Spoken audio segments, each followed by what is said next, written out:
Pat McLaughlin here, Mindset Minute. Hope you're having a great day. We're going to talk again about a book called Be Your Future Self Now by Dr. Benjamin Hardy. One of the best books I've ever read in my life. Talks about being your future self and letting that pull you in a direction versus your past pushing you in a direction. And really what we're going to talk about today for just 2 pages here is we're going to talk about priorities and goals.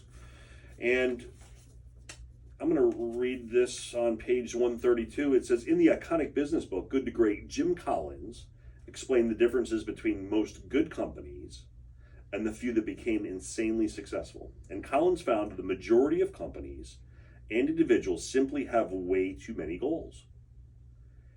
They're unfocused and spread thin. And companies that succeed at the absolute highest level have no more than 3 core objectives they're trying to accomplish. As Collins stated, if you have more than 3 priorities, you don't have any. So having too many competing goals or objectives is the major problem we all have.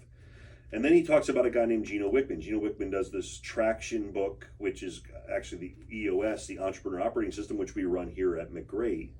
And what Wickman said was, most companies make the mistake of trying to accomplish too many objectives per year.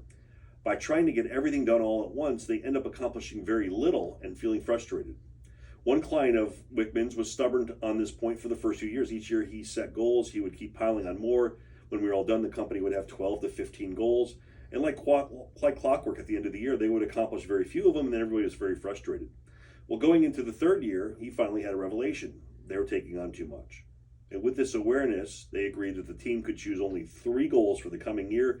They did, and by the end of the year, they accomplished all 3, increased sales by 19%, and had their most profitable year in 5 years.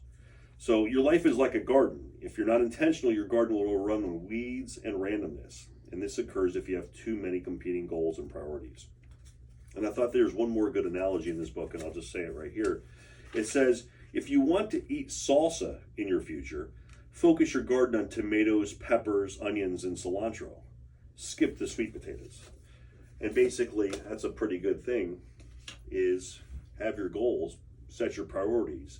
But when you're chasing sometimes 2 rabbits, you catch neither one. So 3 is the magic number. Those are the priorities you need to set. Have a great day. Pat McLaughlin, Mindset Minute.